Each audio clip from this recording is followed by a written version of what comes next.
Hello, and welcome to an episode of Dear Melissa from the Product Thinking Podcast.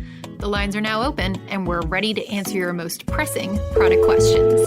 Which prioritization framework would you recommend and why? Hi, Melissa. Do you have any suggestions on developing a product What's strategy? the best way to go about it? Whoa. That's a lot of questions. All right, let's dive in. Hello, everyone, and welcome to another episode of Dear Melissa. This week, we've got some really great questions about strategy, about pragmatic versus ideal product management, which I think is very interesting. Great question there. And then also about internal products, which is a topic I get asked about a lot. So I'm excited to dive in and answer these questions. So let's start off with one of my favorite questions I've gotten so far, which is about pragmatic versus ideal product management. It says, Dear Melissa, I read your book and all other great ones available in product management, but I see a lot of noise about how the principles and methods in these books can't always be practiced in the real world. Do you think there should be a difference between ideal product management and pragmatic product management? Oh, I love this question. My answer is probably not what everybody expects, but so in my book, I write a lot about ideal product management, what we should be doing. But in practice, I know that you can't always work this way. And sometimes you make a deliberate decision not to work this way because it's in the better interest of your business. I'll give you an example. I've worked with a lot of companies that sometimes had to forego following the roadmap exactly and make a deal with somebody that, they would not have prioritized immediately because it was going to save their company. It was going to get them a lot of money. It was going to open up a strategic partnership. Now, the difference between ideal product management and pragmatic product management in this case is that if that type of deal is the exception, you're going to be fine, right? Like if that's a once in a while, we have to make a hard choice and not follow the ideal path. That's normal product management, right? Like you are making choices every single day in product management. You are making decisions as a product leader. And sometimes those decisions are not going to match up with theory. In theory, should you follow the roadmap? Yeah, you should follow the roadmap, right? You should follow the strategy. You should stay the course and focus.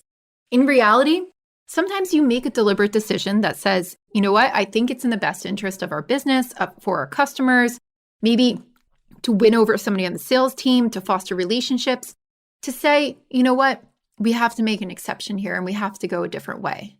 But the problem is if your exception becomes the rule, if you are always making exceptions for why you can't do ideal product management, that's when you get into trouble.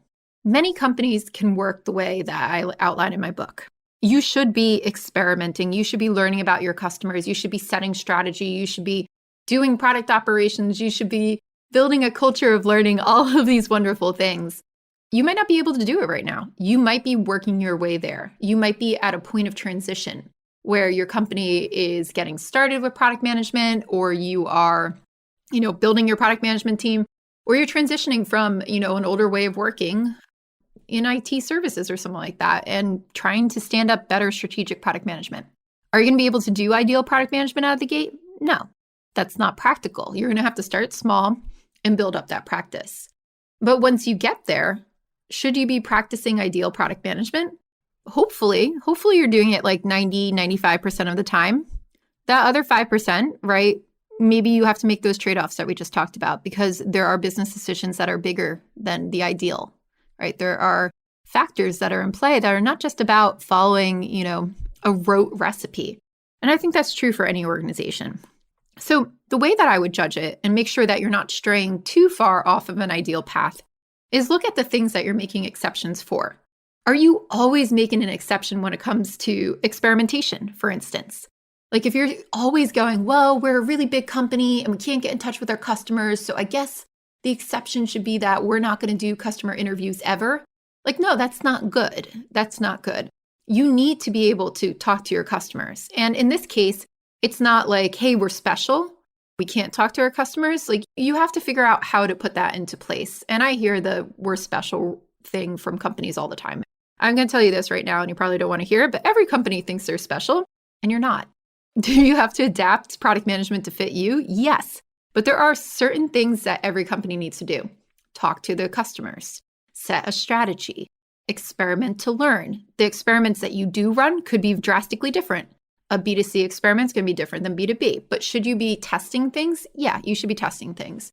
Should you be learning about your customers? Yes. Should you be setting success metrics? Yes. Should you be building roadmaps? Yes. Those are things that don't change company to company. How you execute on them that might differ. And depending on your stage and where you are and the maturity of your practice, those things are going to differ. So you have to look at, what are we doing at our core product management practice? Are we doing modern product management where we're focusing on outcomes and learning about our customers and iterating until we find success? Are we doing those things? Or are we saying, well, that's not really pragmatic. Let's make an exception where we never do those things. That's bad. That's a trap that you can get into. And you'll end up in the build trap when you do that.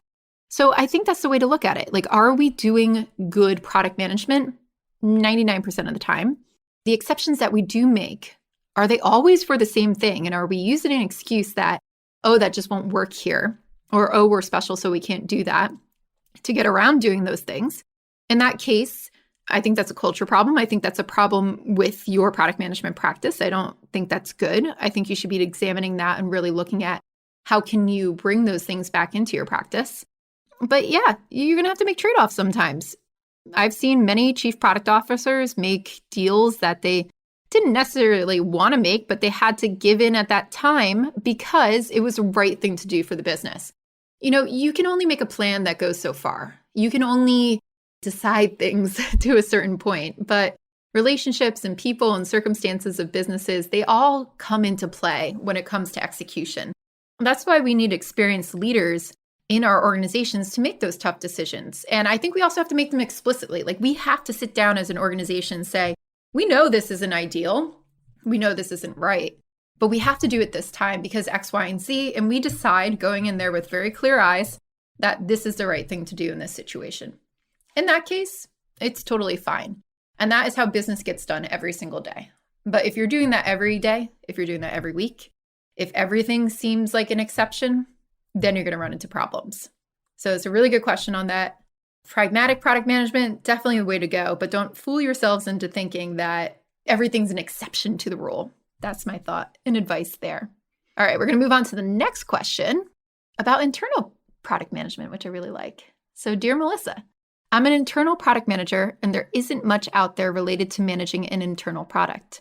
What kind of metrics are you looking at when a customer base, internal users, are forced to use the software? There's no LTV, CAC, revenue models, or any of the normal user metrics in B2C or B2B.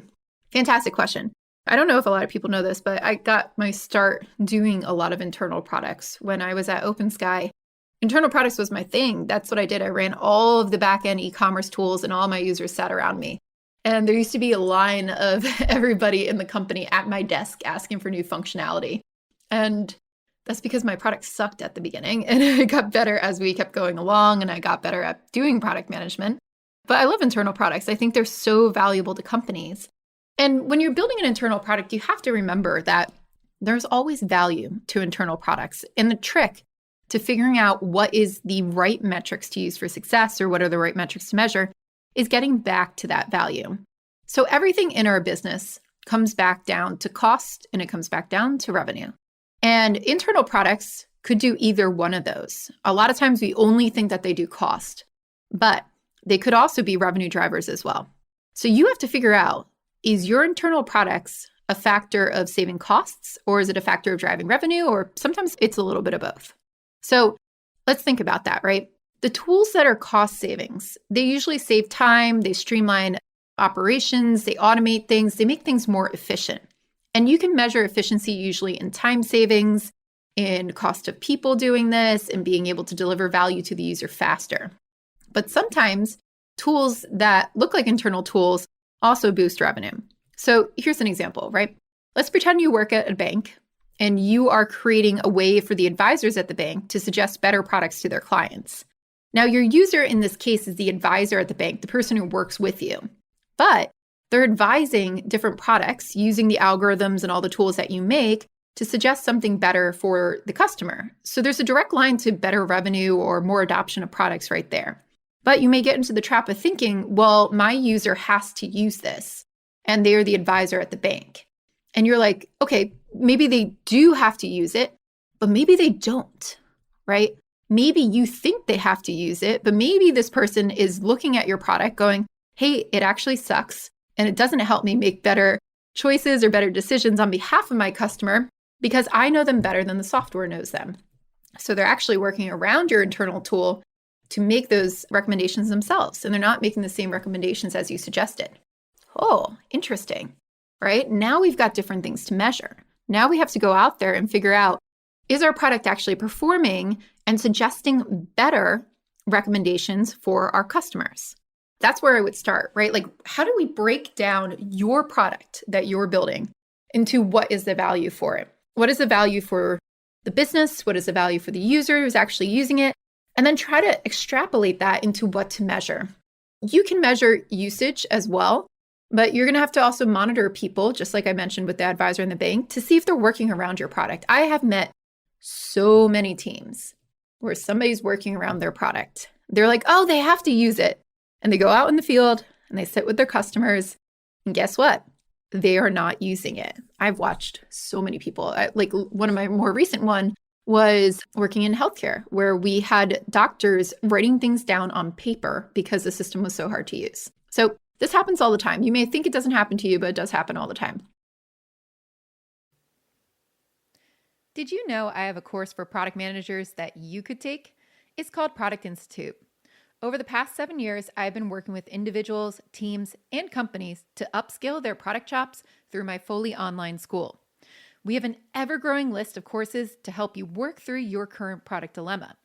Visit productinstitute.com and learn to think like a great product manager. Use code THINKING to save $200 at checkout on our premier course, Product Management Foundations. Now, there's also satisfaction metrics. Just because somebody has to use your product doesn't mean they're satisfied with it. And low satisfaction of using your product could lead to churn in your company. A lot of people leave companies because of the tools they're forced to work with. They try to find other places where they feel more empowered and like they could do better things with it. So what about that? Are you satisfying your users? Are you giving them better ways of working? I think it's so important to treat internal tools just the way that we treat other tools that are going to external customers. You have to think about satisfaction and adoption and giving people the power to do the things that they want to do in the best way possible for them. So I think you can use a lot of similar metrics that we use for customers, but also just bring it back to what the business is looking at, right? Like, you don't have to talk about lifetime value or CAC, but there is revenue models associated with your product. There will be cost models associated with your product. And it's your job to trace that line all the way up to the business and figure out, what is my thing driving? Is it driving costs? Is it driving revenue? Is it driving both? And then back that out into the user actions that occur to have that revenue or cost be generated, right? Back that out. And those are the things that you need to measure on a daily basis. And then the outcomes that you would measure are those cost and revenue things at the end of the day. And then also the outcomes for the value for your user. Are they satisfied? Are they able to do their jobs better? Are they able to do the things that they need to do to further the business and to further the value that they need to provide to their own customers as well? So that's how I would start there. But I love internal products. I think they're really important. But I do think there's this dismissive kind of notion when we teach product management. I hear it a lot because I just work with tons of big organizations who go, well, we do internal products. Like, the stuff that you teach, it's more for external products. And that's not true. Just as I said, you have to think about these things in how do they apply internally, and how do I think about my users internally, just the same way I would think of my external customers. How do I provide them with satisfaction and with tools? Now, again, the way that you execute or the tools that you use as a product manager to satisfy internal customers might vary, but the process is the same. You still have to do discovery, you still have to deliver, you still have to iterate. All of those things are incredibly important. So make sure that you're really looking at that. All right, time for our last question. So it says, hi, Melissa. Our company is 3 months old and we're building a product for renters, our end user, and landlords, our customer. Our mission revolves around renters' needs, but we want landlords to pay us. I'm struggling with prioritizing whose problems to solve first with limited dev resources. We're starting as a B2B for distribution's sake with the long-term plan of transitioning to B2C and going directly to renters. So is it better to build for our paying customer first? Or do we build as fast as possible for renters, but risk more churn with the landlords in the meantime? Thanks for your help. Okay, so here we've got a two-sided marketplace, and this is a very, very common question and something that we have to make a decision on early on when we build startups. So you've got a two-sided marketplace, two different customers. The way that you figure out who to build for first is who is the highest risk of not using this thing. So you've got to think a little bit demand and supply, right? Will landlords not come if we don't have renters? Will renters not come if we don't have landlords? The answer is yes in both cases. So now you have to figure out, how do I get just enough on my platform to start facilitating these connections, right? And then you have to figure out which one is in danger of churning the most. And the person who's in danger of churning the most is going to be the person who doesn't have as strong of a problem as the other person in the marketplace. So if landlords don't have as strong of a problem of finding renters to take their building, I'm assuming that's what this does, but let's say that they have tons of people coming to rent from them. They don't have a problem. This is really more for the renters, right? In that case, landlords are your riskiest customer because you got to build it so that they want to use it. You got to make it so valuable for them that they look at it and say, oh yeah, this really helps me. I'd be willing to get off my other solutions and come over to this one. On the flip side, it could be the renters, right? Maybe the landlords have really big problem trying to find renters. And the renters are like, oh no, I don't have any problem. I just use Facebook. I go on something else to find it, Craigslist, whatever. Now you got to get the renters on the platform and you got to make it really easy and sticky for them. So while you want to satisfy both sides of the market, the one that's not going to adopt it because they don't have as strong of a problem, that's really where you want to spend a lot of your time. Because if you can't get both people to the party, there will be no party, right? Your party's canceled. Everybody has to go home. So how do you spend just enough time on the ones that have a strong problem to satisfy it, to get them on, to make them really, want to engage with this? But then how do you spend a lot more time doing the discovery and working with the other side so that they go, oh, this is something I need, right? They have that light bulb moment. In order to learn who's who, you're going to have to do a bunch of user research, right? That is the only way to learn about this. So you got to figure out, what is my competition? Why do they like it better? What is the value points that they're really hitting on? And then how do we compete with that? How do we differentiate ourselves and market ourselves in a way where we have more value than those other options? And that's how you're going to get that other party to come over to your product, to get in the party and start working with you. So think about this in terms of risk, right? Who's the riskier party to bring on board? That's where you should spend most of your time. But you're not just building one side of the marketplace. You want to build both, but the other part you spend less time on, and you come back to that as soon as you get a very strong product for the riskiest party. So I hope that helps. If you have any more questions for me, please submit them to dearmelissa.com. I love answering your questions. I think it's a great way for everybody to hear the answers as well. It satisfies my need of scaling this advice to a lot of people. So I hope you're enjoying it. And if you are enjoying this, please leave a review on our podcast on either Apple Podcast or Spotify or wherever you're listening, as that helps a lot more people find our podcast and listen to it as well. So make sure that you're subscribing. We have an episode out every Wednesday. So next week, I'm really excited to have Ben Foster on the podcast. He is the Chief Product Officer of Whoop, which is that really fun fitness band that's making the rounds these days. Ben is such an experienced product strategist and leader, and we're going to be talking about his new book. So if you love product strategy, you want to hear more about product strategy and how companies form it, Ben is the person to listen to. So make sure you subscribe to the podcast because next Wednesday, we're dropping that episode. And in the meantime, submit all your questions to dearmelissa.com. Thanks for listening.